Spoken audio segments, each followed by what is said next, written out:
Hello YouTube, my name is Day and this is my first ever recorded Dojo run in MapleStory. I'd like to take this video as an opportunity to introduce myself.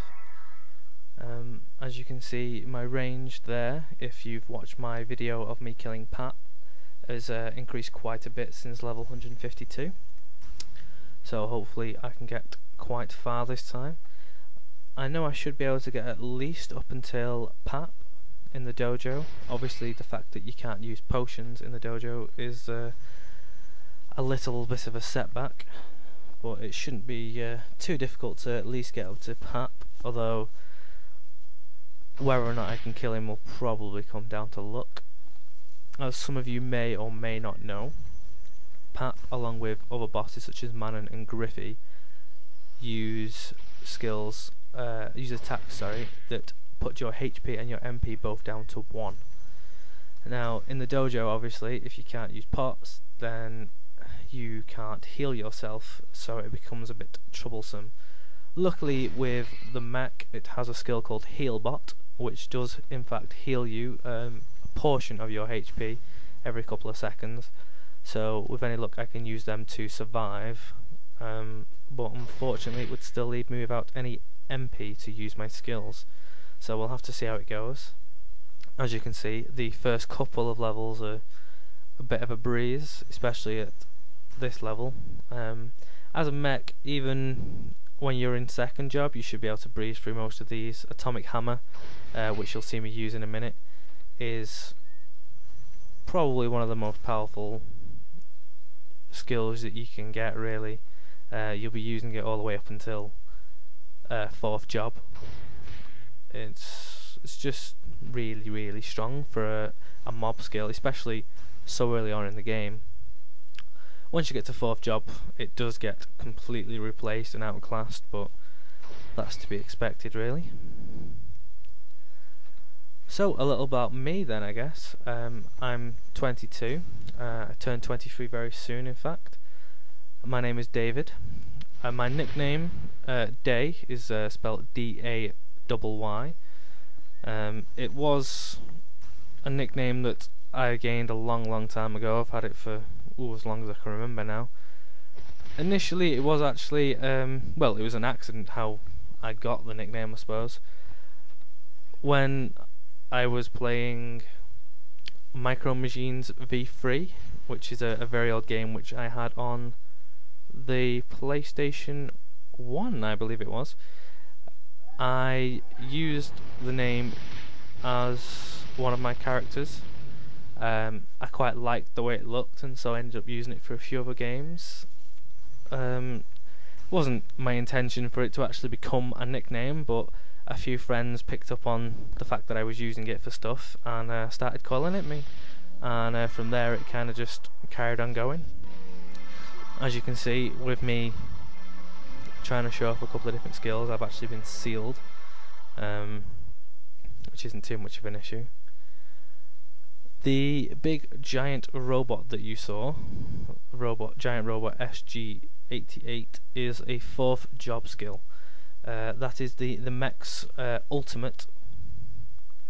Most classes these days get ultimates. They usually have quite a long cooldown period, since they do hit, I think it's 15 monsters, and generally affect the entire screen, so it's understandable that they'd have a cooldown. So I'm just going to assign Flamethrower to pretty much the only spare key slot I have, just so I can show you what it looks like. It is quite weak comparatively to the other skills that you get in this game, but for the purposes of this video it does the job. It does also provide damage over time, so on the higher HP bosses it can come in quite handy, especially at a lower level, or if you have a high miss rate on a monster.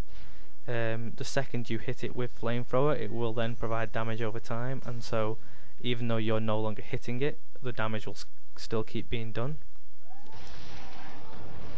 There's the giant robot again. As you can see, it just did 440,000 damage, so it is incredibly powerful, hence the the slowdown on the actual move. It's also quite a long ultimate as well.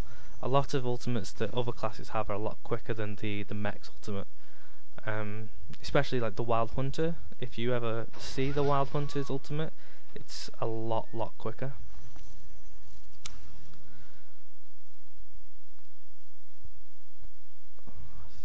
I am currently a university student. If anyone knows England very well, I'm in Manchester at the moment.